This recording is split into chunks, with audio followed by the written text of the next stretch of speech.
बिस्मिल्लाहिर्रहमानिर्रहीम। नाज़रीन, आज सुप्रीम कोर्ट ने कराची में खूनरेजी पर अज़ खुद नोटिस का फैसला महफूज कर लिया है और एडवोकेट जनरल सिंध अब्दुल फतेह मलिक को हिदायत की है कि वो शहर की सूरत हाल के बारे में रोजाना की बुनियाद पर रिपोर्ट अदालत में जमा कराएं। यानी कि वो कराची में बदअमनी और भत्ताखोरी के बारे में पुलिस से रोजाना रिपोर्ट हासिल करके जस्टिस अनवर ज़हीर जमाली और जस्टिस सरमद जलाल उस्मानी के दफ्तर में जमा कराएं।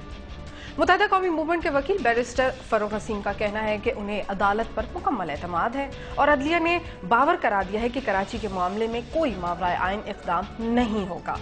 जबकि सिंध इत्तेहाद के वकील अब्दुल मजीद पीरजादा साहब का कहना है कि अदालत पर मुकम्मल एतमाद का उन्होंने भी इज़हार किया है। और वफाक के वकील बाबर ऐवान का भी यही कहना है कि जमहूरियत को कोई खतरा नहीं। और अब मैं चाहती हूँ कि नाजरीन आप एक बार फिर से देख लें कि तमाम वकला का क्या कहना था। 400 बिलियन से ज्यादा रिसोर्सेज प्रोविंसेस को हमने सेंटर में दिए एनएफसी अवार्ड के जरिए से। और तीसरा है डेटरेंस।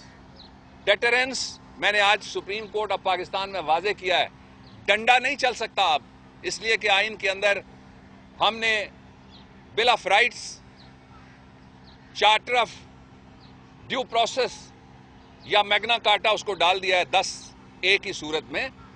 ड्यू प्रोसेस के बगैर हर किस्म की एक्स्ट्रा जुडिशल किलिंग्स आइन उसकी इजाजत नहीं देता। इंशाल्लाह कराची शहर पाकिस्तान है, पाकिस्तान के लोगों का हक है अमन और भाईचारा। मैं सबसे दरख्वास्त करता हूं अपने अपने दिल थोड़े खुले रखें और बर्दाश्त के कल्चर को फरोग दें और इसे आम करें। कि ये कोई एक दूसरे को बैन करने की कोई प्रोसीडिंग्स नहीं थी, एक दूसरे पर कोई पॉलिटिकल पॉइंट स्कोरिंग की नहीं थी। और हम भी यही कहते हैं कि किसी किस्म का कोई डायलॉग किसी क्रिमिनल से करने की ज़रूरत नहीं है। आप क्रिमिनल्स, आपके पास रिपोर्टें हैं, उसका प्रोसेस ऑफ लॉ है, अदलिया आज़ाद है, मीडिया आज़ाद है, ट्रायल करें। बड़ा क्लियर यही है कि किसी भी जगह अगर मुत्तहिदा कौमी मूवमेंट का कोई क्रिमिनल एलिमेंट है, आइडेंटिफाई करें और उसकी कोई जगह नहीं है पार्टी में। जो भी इक़दाम सुप्रीम कोर्ट करेगी, सिंध बचाओ कमेटी उसकी हिमायत करेगी, क्योंकि हम ये समझते हैं कि कराची को, सिंध को, पाकिस्तान को बचाने के लिए ये आखिरी मौका है जो कि सुप्रीम कोर्ट के पास है। हम मुकम्मल इनकी हिमायत करते हैं ताकि इस मुल्क में अमन अमान बहाल हो सके, इस शहर जो है वो अमन का गहवारा बन सके।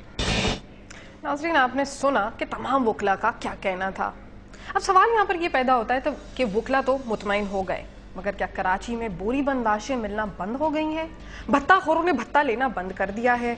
रोडों पर ट्रैफिक में खड़े लोग अब फोन और नकदी छीनने के मसाइल से मुबर्रा हो गए हैं और माएँ अपने जवान जिगर गोशों को सुबह घर से काम पर जाते हुए महफूज समझती हैं कि वो खैर खैरियत से शाम को घर वापस आ जाएंगे और बच्चों को घर के बाहर खेलते हुए स्ट्रे बुलेट्स नहीं लगेंगी। यही हैं वो सवालात जिन पर आज हम डिस्कशन का स्टार्ट लेंगे। फिलहाल वक्त हुआ एक मुख्तसर से वक्फे का, वक्फे से वापस आएंगे और शो को स्टार्ट करेंगे। मेरे साथ रहिए।